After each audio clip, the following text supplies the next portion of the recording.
Welcome back to Just Reasoning with Joy. What you were saying, Rev? I said a reason a lot of the planned marriages sustain over the years because one, grandmother and grandfather were still a part of the family. And they made sure those young people told the line. But now we don't have grandparents. Some of the grandparents are only 30 and 40 years old. They're young too. They have not lived the life, or they haven't even got their life in order. Right. And they can't tell somebody else what to do. And mama, you doing the same thing she's doing. Your little skirt is short as hers, and y'all going to the same nightclub. Where's the training? No training. There's no training. But in that old day, what grandmother or grandfather said, that was the law.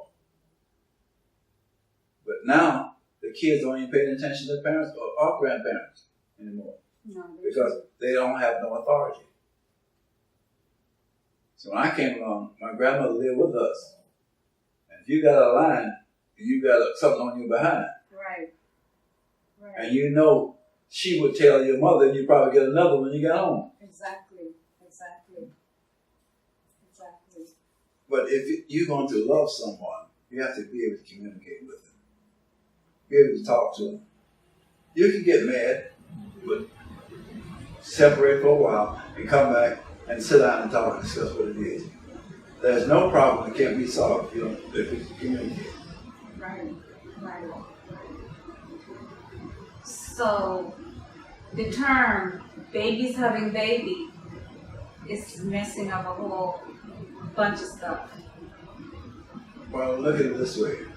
As a pastor, I tell most congregations within 4 generations there won't be a church at the rate we're going. If grandkids don't go to church, if kids don't go to church, and you don't go to church, what happened by the 4th generation?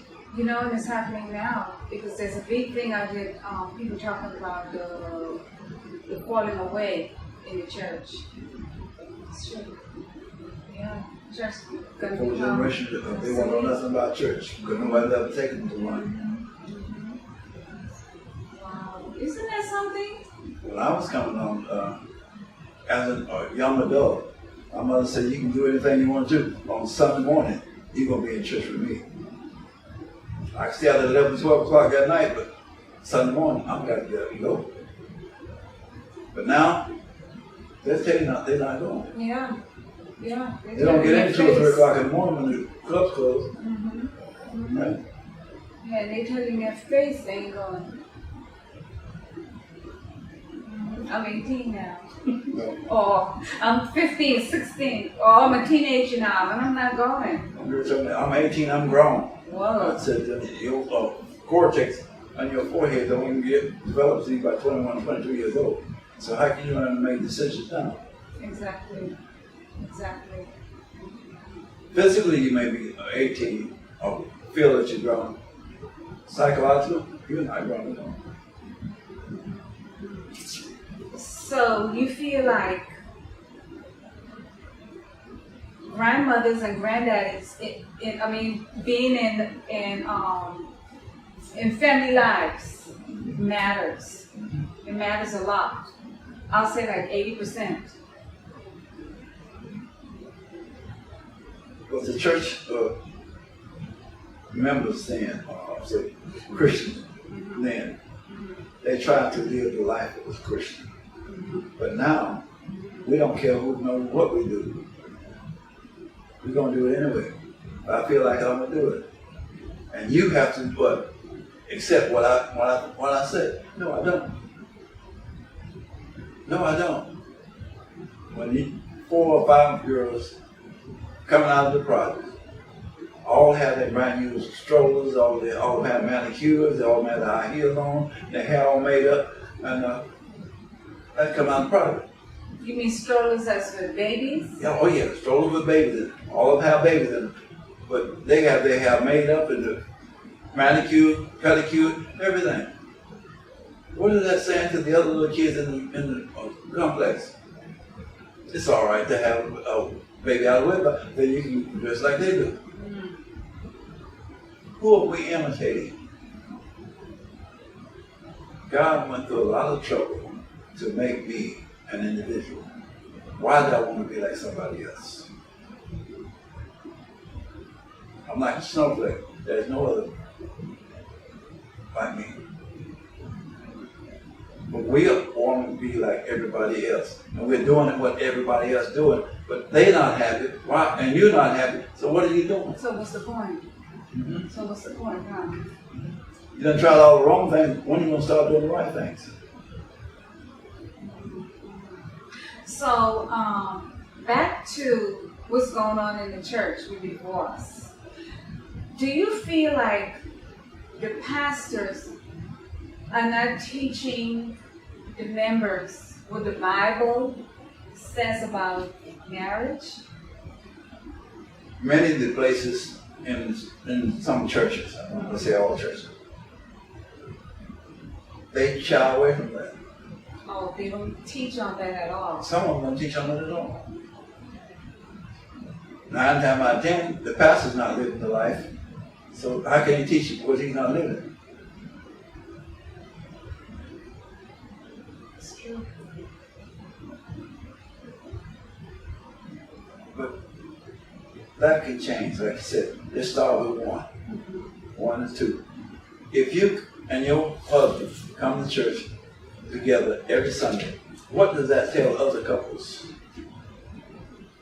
Honey, why don't you come to the church with so-and-so husband always go to church with him? That's going to make that other wife. That wife, hey, she's not going to be happy until she gets what she wants. And it works the other way too. One go to church, the other don't go to church. And then everybody want to know, well, where's your husband or where's your wife? Exactly. If you're all such close mates, why don't you ever be together? That's one thing that I can't understand. I can't understand that. And they both can say that they're saved. Oh, yes. But then the wife may not go with the husband or the husband may not go with the wife. That is crazy. And then you have the Some of children them watching go to the this. same church. Wow. Wow. I know I had to make that decision. I had to, go where my husband goes. I had to make it. It hurt, but I had to make the decision to go where he was worshiping. What did that tell you when you did that? What you mean? What did it tell you? What did he tell me? No, so I said, what did it tell you? The feeling. I felt good. I wanted to line up. Thank you. That's what I'm saying. If you're not together, you're not communicating, how can you line up? It hurt, but I did it. It was one of the hardest things I had to do, but I did. What, you had to leave the church? That particular church? Yes, I left. I still go to intercessory prayer on Saturday mornings. Okay. Because it's like a family. Okay. I still go to intercessory. Every Saturday morning I go. But on Sundays, You follow it?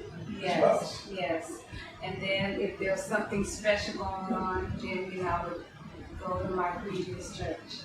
Okay. But I had to do it. But see, we are setting an example for others, especially you people that started in the church. If the first lady of the church never shows up to the church, what does that say to all the other husbands and wives in the church? And it goes on. It goes on. What does that tell everybody, all the other families in the church? It's a dysfunctional family.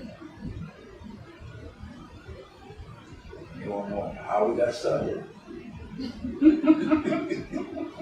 Oh my goodness. Oh my goodness. How can we bring respect back?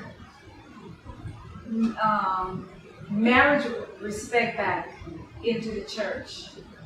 First thing, Marriage values back. I'll say values, never respect, values back. one of the first things I tell the newlyweds when I first married, Teach your husband how to love you. Because he don't know things about loving. But teach him in such a way that he will remain respectful. If you notice in the Bible, most of the older gentlemen, or the gentlemen of wisdom, used to sit at the gate. And they were always what? Those that were respected. And those wives worked, they done whatever they had to do. But what? He honored his wife because she respected him. And not only that, the children respected both of them because they were in their rightful places. The Lord said, love your wife as what Christ loved the church. Yes. And he said, what the Bible also said, woman, love your own husband. Right. Yeah, you don't love everybody else's husband. Love your own husband. Right. Exactly. But we don't talk to each other. We don't communicate.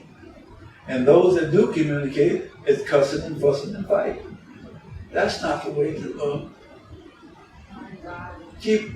Well, if it's not working for you, why do you keep doing it?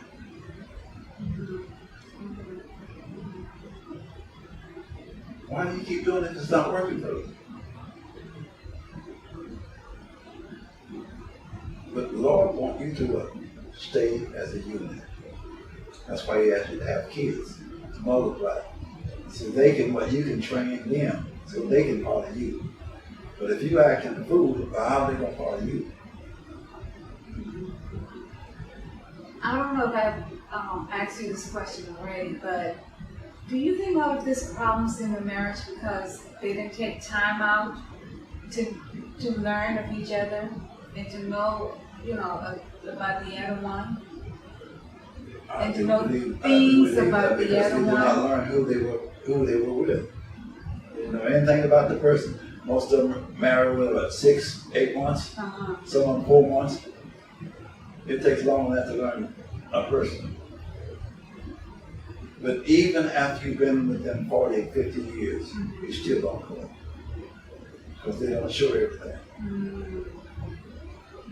They don't show everything. Just like you don't show everything. But the more you communicate, the more they get a chance to understand what they're working with. And if you teach them how to love you, that's all they want. Men are simple as rain. Show me where the meat is, what I'm going to eat. I don't have a problem with it. But they used to come and ask me 40 questions about what you want. You want this one, that, you want that? No, don't tell me what I want. Just give me something to eat. As long as it satisfies me, don't worry about it.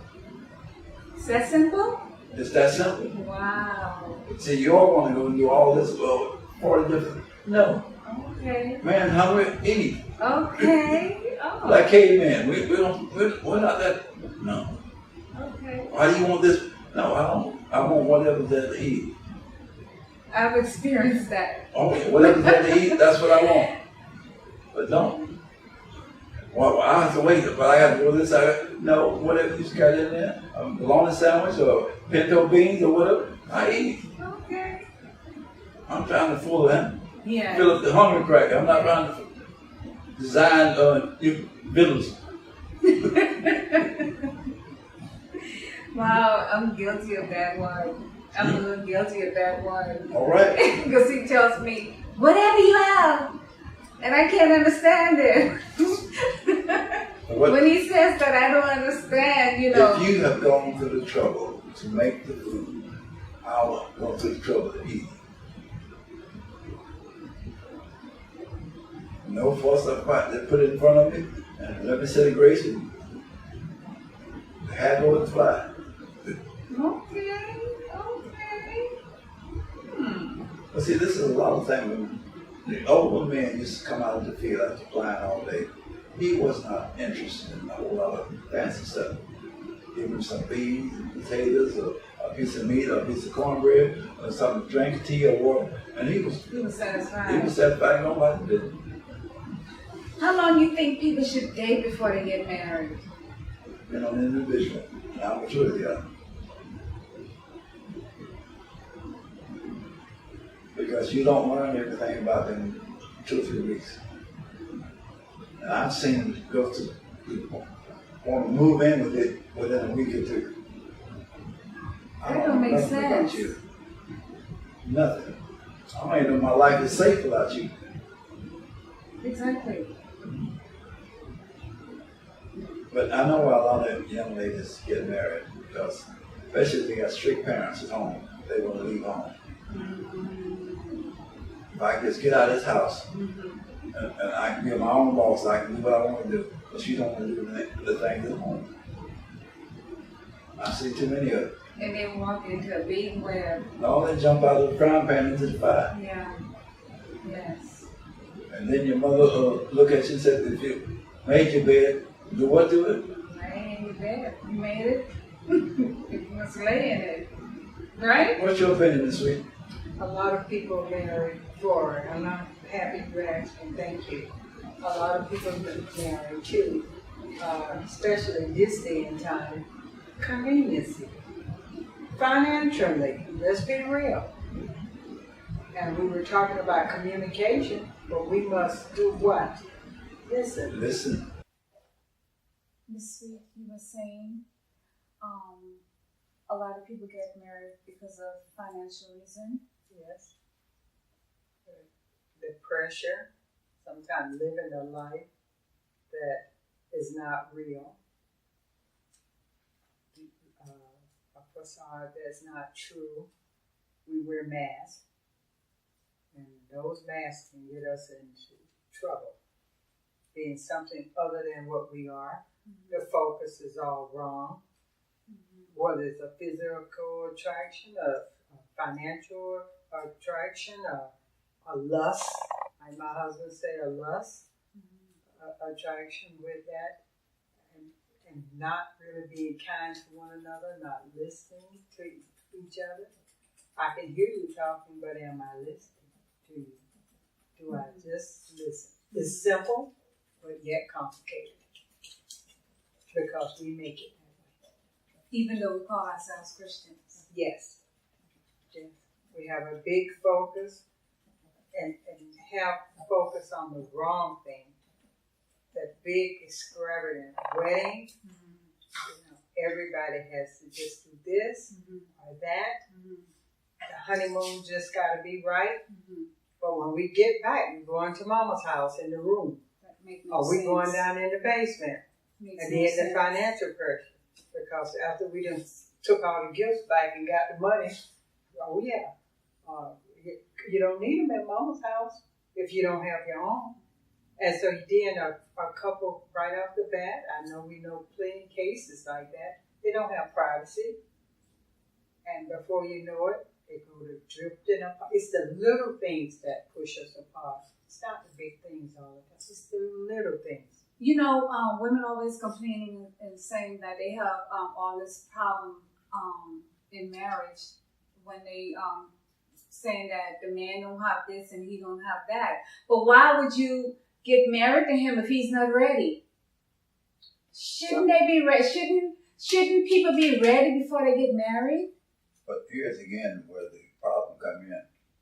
They didn't come to share; they come to get. Then there's no counseling. I think that you should. There's questions should be asked at that time. Okay, what about this? How you going to raise? If you come from two different backgrounds, Right. how the children are going to be raised? That's another separation that's a big one. When I counsel, first thing, one of the things I ask, what kind of family you plan on having? Okay. What are your finances? How your finances arranged? Okay. Where you gonna live? Is your job stable? Most people don't have no idea what's going on. They don't have $200 in the bank. But they want to get married. They want to get married and find a house with everything from run center in the house. So you pay for $25, $30 per piece in the house. Oh, Lord. That's expensive. Before you get married, you should talk about things. I do. And you should have, and you talk about them, and say, what? Simple thing. We were in the business before. Do you have life insurance?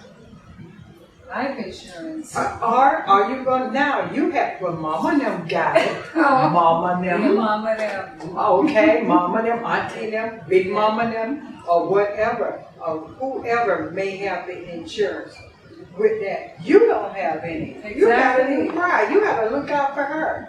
Then we have these what you call blended families. Oh, yeah. That's another topic. Yes. Then okay, we married, but then I can't stand your children, or you don't want mine. So then remember we were right here. We were close, but we wasn't touching. But we were going to get married, so we could do this. Right. But then, little thing, get the children. Then here's the relatives. You got some relatives that then, but when you got to live in their home and you don't have their own, bring it even further. So you drift and drift, and pretty soon someone say, "Well, what you married him for? You know you don't need to be married." And you like the wind was blowing out there today. If I didn't hold this hat, that hat would have been over there. Because the wind is strong. And you go with the first wind that blows. See, I'm asking, what are you looking for in marriage? And 9 times out of 10, they can't tell. They can't tell you. They can't tell what they're looking for. Oh, I love it. Have you checked this credit? Have you checked this? How many times you've been married? Have you checked the record? Do you know that's his name? Or her name? That's what I'm saying. You can go now on the computer and hit one button and check everything that he's ever done. Right. Right. Oh my God. My God. Rev, can you give us just a quick rundown of what the Bible says about marriage? It says God put us together because He wanted us to procreate and to multiply. And the one He put you together with, you're supposed to stay with until death do you part. And when death part you, then you are open to go and pursue another. But most of us want 4 or 5 years now, and they can't afford one. That's true. That's true. Yeah. But I've heard something too, always in growing up, that you must be equally yoked. I didn't know what that meant. I know what it means now. So if you're not equally yoked with that, then some odds are going to be against you. Or you're pulling against yourself. Right. When they say 2 oxen about the same size, and the yoke was made for them, they can pull easy. One going one way, one up going here, the one other. down there. No, one gonna be pulling the other one and dragging the other one. So somebody's Master. going to divorce court. Oh my What we God. have, because then if you don't, you got to be careful who you go to for counseling, because then they could, you never know. Well, yeah, that's why you go to certified counseling. Yes. Let me ask you, ladies, what is love to you? What is love to me? For me, That's all I'm asking. when I love somebody, wow, I see nobody else. No one else will say anything to me because I love that person. I love because to me love is so deep. And you know how a woman or a man could say, you know, I have 2, I love this one, I love that one. For me, that can't work for me. Because when I love you, I love you. I'm all about you, you're all about me. It's like, I don't know. I like to respond. Okay. It's how I feel, and it's a feeling. Love is what it does. What it does. I can say, I love you, baby, and I can hit you upside the head. Mm-hmm. I know it. You're right. I hit you upside the head. Okay? But that's not. You feel the pain. But I say love is what it does. If you love, you take care of what you love. You be kind to what you love. You did what you say. Give it all. Yeah, You're giving all of yourself. So that way you're not split. I can't have eyes over here when I say I pledge to you my cause. But how do you do that for a man to make him please and to love you more? Well, I take care of him the best way I can. I show him a lot of love, a And lot of kindness. affection. You know, I want to please him. Respect. So if I say I love you and do nothing and show no type of affection by any way, but I say, you know I love you, don't you? With that. My love is not doing anything. Love is an action. This is why most of them are having problems. Because there's no action Yeah, it's an behind action. the verbiage. Are you pleasing the man that you say you love? Exactly. Are you pleasing him? Are you giving him honor that he may be proud of you as his wife? And he won't respect you, put you on display. Okay? But if you are always cursing him and down what he do, why should he keep? Yeah. Because you don't care anything about him. Yeah. If he's supposed to be, God put him in charge. Okay? But if you're going to be in charge, why did God make a mistake when he put you there? Or did God make a mistake? Maybe he wasn't equally yoked. Well, how do you become equally yoked with the one you've already chosen? That's in the beginning. That's in the beginning. And that's what we were talking about. So you have to go back to basics? Basic. When everything else feels, what is there? That's right. There's nothing else but basic. I told a lady under the post office, she was having trouble, been married 17 years and having trouble. And she said, I'm thinking about going to the courthouse or going to get me an attorney and divorce him. I said, you love him?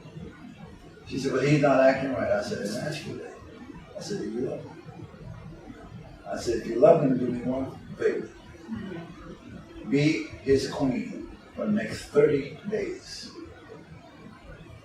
Be his queen. Pray for him, love him, show him respect. I haven't heard from him since, I don't know. I guess everything It worked out.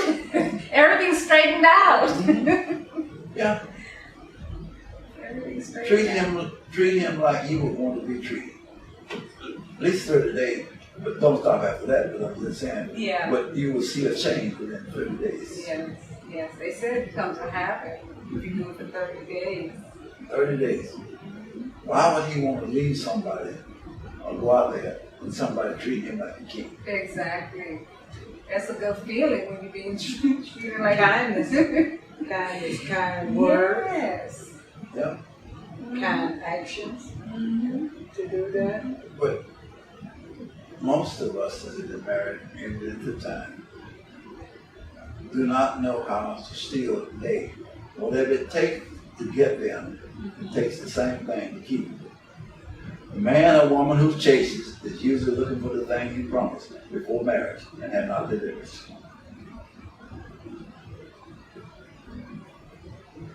Wow. You promised her the moon, and what she got? Nothing. You didn't even get a moon bite. My Lord. My God. Oh my goodness. Rev, can you say a little short prayer for someone who's thinking about divorcing their spouse? That's about it. Heavenly Father, I God, we thank you. Thank you for the union that you have prepared. Lord, now teach them how to love one another. Divorce will not necessarily be all they want. But teach them, if they really love each other, go to God and pray that He will give them the strength and desire and to work with each other for at least 30 days and see that things will change. We ask this in Jesus' name. Amen. Amen.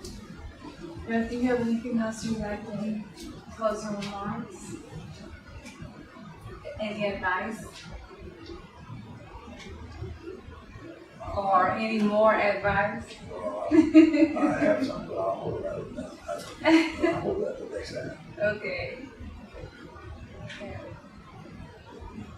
What about you, Madam? So just talk. Talk. Be quiet. Listen. Learn to meditate. Do things together. When you pray, touch one another. When you eat, eat together. Learn to turn off all the noise. Keep the outside noise away so you can listen to what's being said. You can eat without the TV. Do that. When you walk, hold hands. Be gentle and kind to one another. Kind words. When you start meditating together, it'll bring you closer. When you start praying and touching, even before you eat, reach out and have hands. Just touch, make a connection. That's an action. And to be able to do that. If you want to keep going, take out on date night. Yes. Take her to date nights. And if you live in the area with a beach, which we don't, but we came here, walk out on the beach together. The water make you hold on to one another. Wow. Just take a stroll. Walk outside and appreciate what's in the universe, what God has put there. God is love. He asked a question about what is love to you. So if God is love, love what's around you and love who He has placed you with. And don't be so quick when the first wind blows to leave. Talk and listen. Amen. Amen. I hope this program was some kind of help and assistance to you. Well, that's all the time we have. Thank you very, very much, Rev and Dr. Sweet. Thank you. It's always a pleasure. And I know what we covered here tonight will help somebody. Even if it helps only one. Well, that's all the time we have for tonight. God bless you and take care.